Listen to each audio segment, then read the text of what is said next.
Alright, water be on here in a little bit. Put this over here on the side. 7:59, we got till 7:58. Put this on.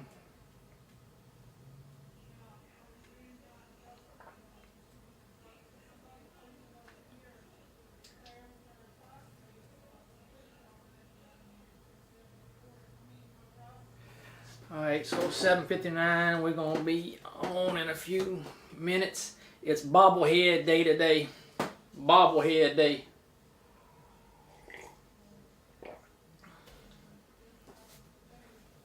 $8 p.m. Louisiana baseball on Monday nights. The Hall of Fame was announced on last Tuesday. So since I decided to do Monday night Louisiana baseball talk show, I had to wait till the night to talk about the Hall of Fame. I had to wait 6 days. So I've kind of been waiting to talk about this. Of course, we all know by now, it's old news, that Mariano Rivera got 100% of the votes from the 417 ballots that was put in the Hall of Fame. The point I want to make about that, first of all, yes, definitely Mariano Rivera deserved 100% of the votes. What's kind of ironic is he's a reliever, greatest reliever probably of all times, what's being said. But it wasn't too many years ago that a relief pitcher was somewhat considered arguably a position that was getting a lot of discussion of whether it should be in the Hall of Fame or not, which kind of bothers me a little bit because oh, there it goes. Yeah. Alright, so that's on. Betsy and Lance is watching. Turn the volume down.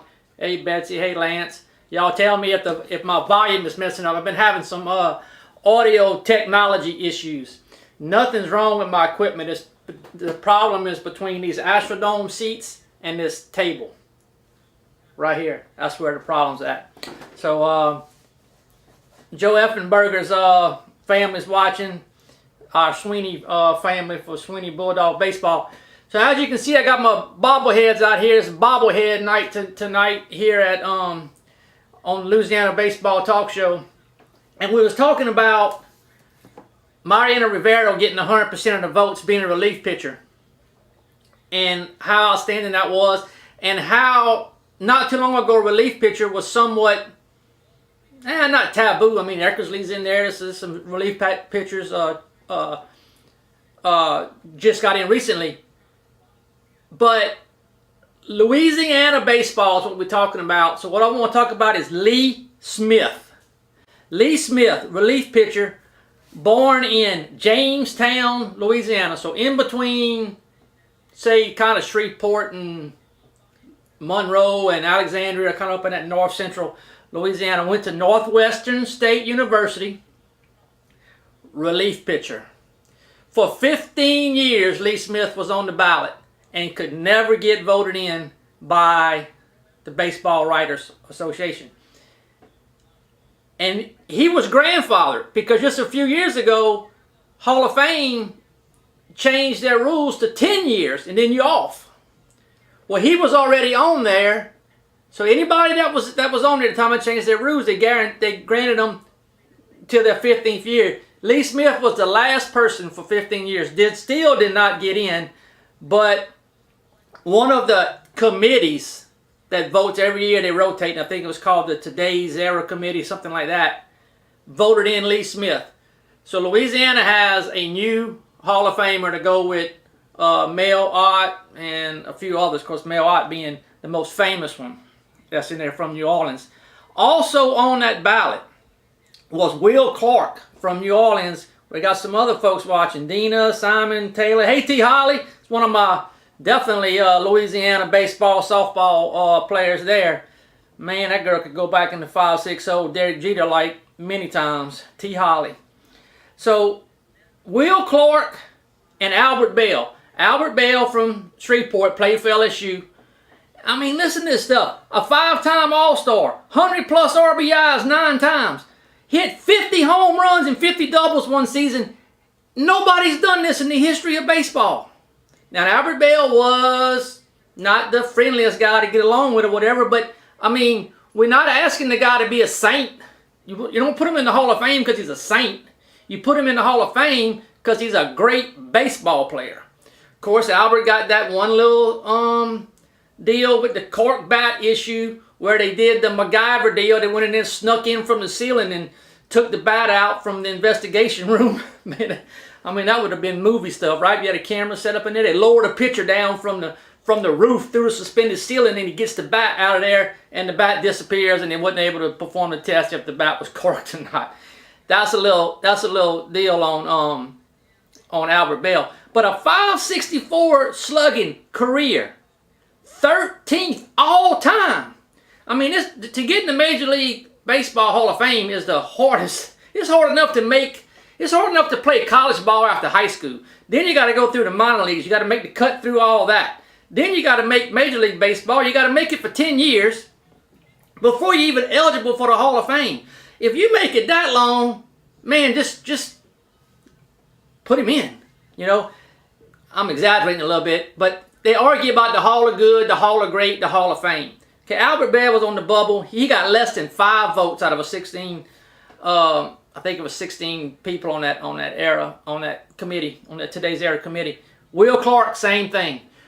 You know, we got a little saying in baseball: if you hit 300, you fail 7 out of 10 times, put you in the Hall of Fame. Well, you can't say that anymore. You got to hit over 303, because Will Clark, 15 years out in New Orleans, played high school in Jesuit, went to Mississippi State, drafted first round, number 2 overall pick, plays 15 years, gets 6 times in the All-Stars, 2-time Silver Slugger, was a postseason MVP during clutch time play, is a career 303 batting average. Did not get in the Hall of Fame by the voters, and did not get in the Hall of Fame by the Today's Era committee, but Lee Smith did. So that's our Louisiana Hall of Fame talk. Lee Smith's in. Will Clark, Albert Bell made a run at it. They didn't get in. Lou Piniella was on that list. Now, Lou Piniella's not from Louisiana, but what I want to say about Lou Piniella is Andy Sheets out of Santa Maria High School that went on to play for LSU and then went into Major League Baseball, played on 2 different franchises for Lou Piniella. Lou Piniella had a thing for Andy, which is a good thing. You get a coach that likes you, he'll keep you on the squad, and Andy lasted quite a few years in Major League Baseball. One more tidbit on Lee Smith. Pitcher, obviously, is a relief pitcher. Went to Northwestern. 4 other ball players have been in the Major League Baseball out of the Northwestern Demons in Natchitoches. All 4 pitchers. All 4 pitchers. The other 3 being Brian Lawrence, Jim Willis, Robert Ellis. All pitchers. None of the other 3 were Hall of Fame eligible. They didn't make 10 years or whatnot. All right, so Louisiana Hall of Fame, Lee Smith. So shout out to him and Northwestern, and maybe another committee will chime in on Will Clark and Albert Bell, give them a chance. Update on pitching, Astros baseball pitching. Man, I was driving home I had a dentist appointment today. Yeah, teeth are still a little bit sore from that. On my way home, of course, I'm glued to XM. That's like my truck, man. I got XM satellite stereo. I can put that thing on Baseball Talk and just listen all day long. I got it on my phone. I can listen to it wherever I'm at. And the most exciting news to an Astros baseball fan came over the news today, where Justin Verlander says he's interested in signing an extension with the Astros. I got a little bit of a clip on that, and I'm gonna show that to you if I can get my mouse to work. Here it goes. One, get out of spring training healthy. I think some of the adjustments I made last year, April has kind of been a little bit of a nemesis for me in my career. And I really adjusted some things I did last year to have a stronger April, and I think that worked. So continue that trend, or continue to do the things I did. And then the third, I think, is to really help mentor some of the young guys that are going to be stepping up into roles on this team and could help us win. I think it's the home run is kind of that's just kind of always cool when it happens, but I feel like your first hit of every year is always the one that you want to get out of the way, just to kind of show yourself like you can actually still do it.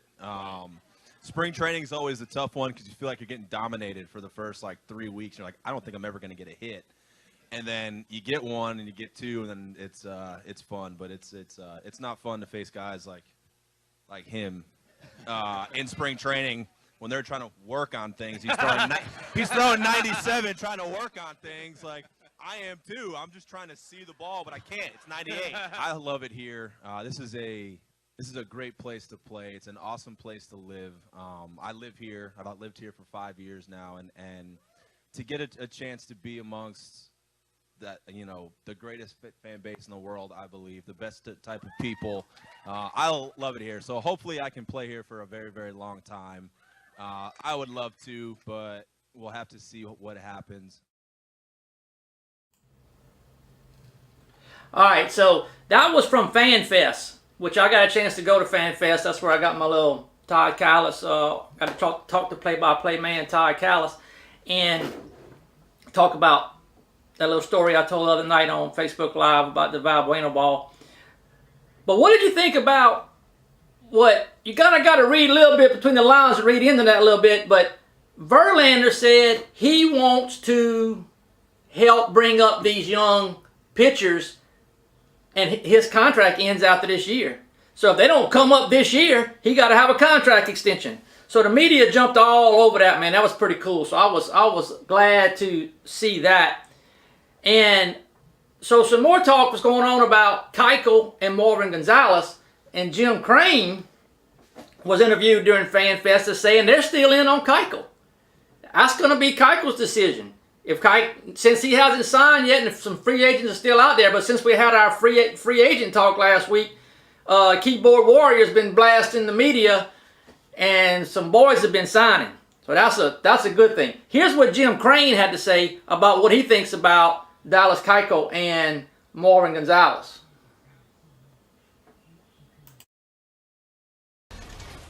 Jeff's still working, and every day we're looking at opportunities. And we've got a couple guys that were here last year. There's a possibility they'll be back here next year. We hope that happens. The big guys are Dallas is still out there, and I don't think he's signed yet, and Marwin either. So both great players and great for the franchise, and did a lot of work here, and we really appreciate what they did. And they're always welcome. So hope maybe some will work out there. Who knows?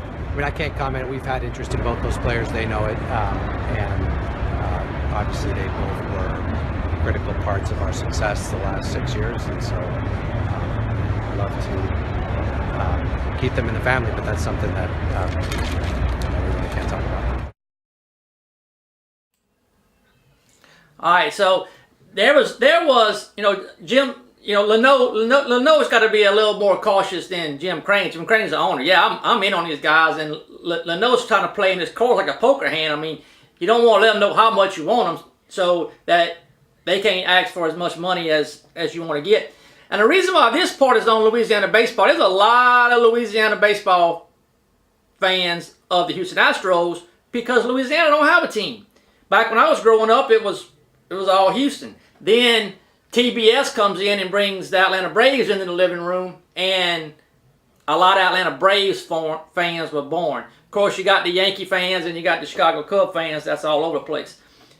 Brent Strom, the pitching coach for the Astros, has just done wonders. If we don't get those guys, XM Satellite Radio and MLB Network, they're acting like the Astros don't have any pitching left after that. I guess they forgot about Colin McHugh. He was Rookie of the Year. He was fourth in the voting for Rookie of the Year.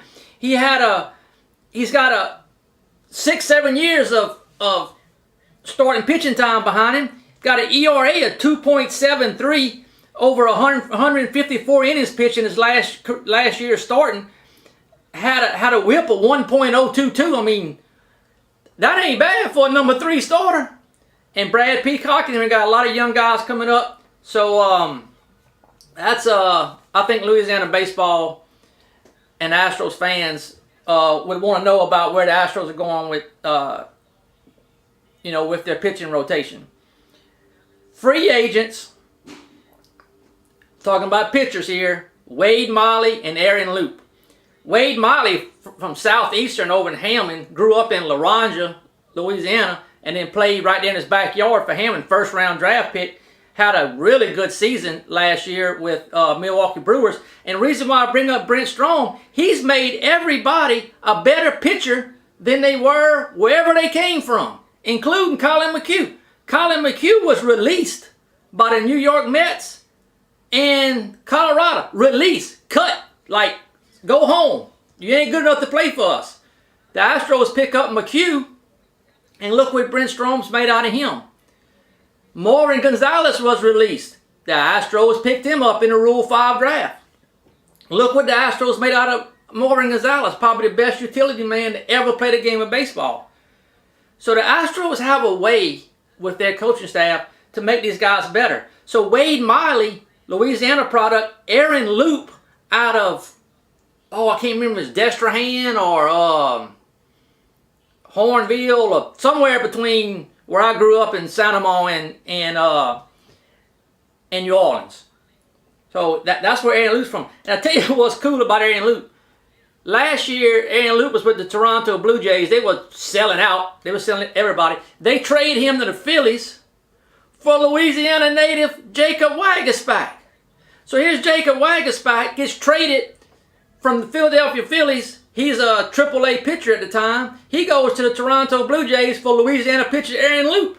So here these two boys grow up 40 miles from one another, and they're traded for each other by 2 Major League Baseball teams. And I just thought that was, from a Louisiana boy, a Louisiana baseball fan, I thought that's pretty cool. 2 Louisiana boys traded for each other.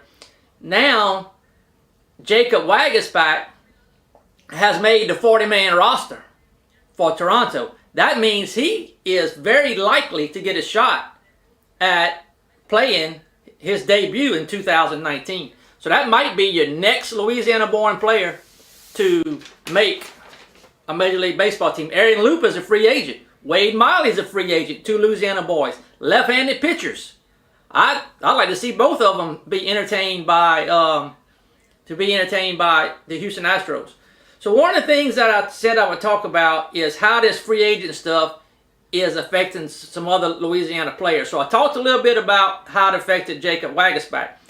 Jacob Waguespack being on a contending team like the Phillies with a really good pitching staff may be blocked a little bit, be a little bit tougher. Of course, you got Aaron Nola on that ball club, LSU product, among others. Jacob Waguespack getting traded to Toronto might open up his route just a little bit more to make his crack in Major League Baseball and show what he can do against Major League hitting. Jacob Waguespack, actually, we're going to have Jacob on the Louisiana Baseball Show in the next week or two. Had a chance to chat with him a little bit last couple of days on text message. We say talk to each other nowadays. We ain't really talk to each other. It was a text message. But nonetheless, we communicated. Let's say that. We communicated that, and he's agreed to come on the show and talk a little bit about his career and how it's progressed. And I've got some other guys lined up, but I'll just say Jacob since we're talking about him in this trade thing. Gavin Cicchini out of Lake Charles, Barb High School, Calcasieu Parish, Lake Charles, Sulphur, Moss Bluff area, and then where I grew up between Baton Rouge and New Orleans in Ascension Parish. Those two areas. Well, of course, New Orleans and Baton Rouge are a lot heavier populated. They produce a lot of good ball players too. I don't want to take away from them, but I'm talking about 2 rural areas. Okay, I mean where I come from, the nickname of the area is Duck Roost. All right, so that gives you a little idea of where I grew up. You know, that's where the ducks roost. All right, Lake Charles. Most of y'all probably know Lake Charles, right there on Interstate 10. So That's where Gavin Cicchini came out of. A hotbed of baseball talent comes out of there. He's been called up twice. 2016, 2017, playing middle infield for the New York Mets. Well, they went out and got Robinson Cano on a trade from Seattle Mariners, and then signed free agent last few days, Jed Lowry, who was with Houston for a little while, then with Oakland, another middle infielder. So that's going to put a pretty good block on Gavin Cicchini, kind of like Jacob Waguespack was perhaps in Philadelphia. So if Gavin can show some pretty good numbers in the minor leagues, the Mets are trying to make a run at this thing on the National League pennant side. They may be able to trade Gavin to some team that maybe he has a chance to rise up and get some more major league time. This is his last year of rookie eligibility for Gavin Cicchini. Road-worthy ball game. This is the last thing we're going to talk about, and we'll cut y'all loose. But road-worthy ball games coming up the weekend of February 15th, 16th, and 17th. There is going to be some great baseball played that involve Louisiana teams. So first I got on the list, I got high school game, Santa Monica Gators Jamboree, February 16th. I think that's what I got, yeah. So that's where you're going to have Ascension Parish Schools playing like a little round robin. Santa Monica, East Ascension, which is Gonzales, and Dutchtown Griffins, which is where Jacob Waguespack was talking about coming out of. Coach Chris Shakespeare, who we had a interview with on here, was a great stories he told. I might play that over again sometime just by itself. Those teams are going to play in a little head-to-head match. That's always good baseball because them guys want to beat each other up anyway. And then when you take good talent on the field out of that, that's some good baseball. That's road-worthy. If you're anywhere around Santa Monica, Louisiana that weekend, drop in and catch some high school baseball. February 28th, while we're on high school, Jasper, Texas, is traveling to Lake Charles to play Barb. Both schools lost in the semifinals of their respective state title match. Jasper got beat in the semifinal game, and Barb got beat in the semifinal game. Texas and Louisiana high school semifinalists going head-to-head in Lake Charles February 28th. And that's with Coach Cicchini. So that's worth going to see. Back to the weekend of February 15th, 16th, and 17th. Northwestern, Louisiana, the Demons, Lee Smith's college, is traveling to Houston to play the Cougars Friday, Saturday, and Sunday. So any of you Louisiana folks that are in Houston, you might want to go catch one of those ball games Friday, Saturday, and Sunday. The Cougars and the Demons are going to face off. NLU was last year's Southland Conference tournament champion under Coach Barbier, second year, doing some good stuff in Natchitoches. Same weekend, 15th, 16th, and 17th. They're going to pass each other on the highway. University of Texas, Austin, preseason ranked number 14, is going to Lafayette to play number 38 preseason ranked ULL. This could very well be a replay, a preseason play of a regional coming up. What was that noise? So that could be a regional match. University of Texas coming from Austin to Lafayette to play the Raging Cajuns. So you Texas people, go over there to Lafayette. Go get you some good food. Go to a casino, whatever you want to do, but catch these baseball games between the Longhorns and the Raging Cajuns. Going to be some good baseball. That same weekend, Friday, Saturday, and Sunday at Baton Rouge, LSU's hosting a little round-robin tournament called Military Appreciation Weekend. Army and Navy is going to be there, and University of Louisiana Monroe, which is Ben Sheets' alma mater, which was also a Santa Monica Gator, and they're going to be in Baton Rouge. So that weekend, if you want to see some baseball, Lafayette, Santa Monica, Houston, all with Louisiana baseball talent at all three locations. And last but not least, it's not February, but March 1st, 2nd, and 3rd, LSU travels to Austin to play University of Texas. That #1 preseason ranked LSU coming here to Texas, going to play Austin at University Federal Credit Union, Disch Falk Field. That's sure to be a heck of a weekend. March 1st, 2nd, and 3rd. All right, so that's gonna do it. Check out my little game board on. Let me put my titles up. Let's see, 3 and 1. So check me out on alwaysthinkbaseball.com. Subscribe to us, and on Twitter, View at the Dish. And one more thing I wanted to share. I'm gonna have a little contest coming up, so be on the lookout for that. I'll get that posted on the website, and we'll have some awards for the contest on Houston Astros baseball. So that's it for tonight. Glenn Parron, alwaysthinkbaseball.com. Adios.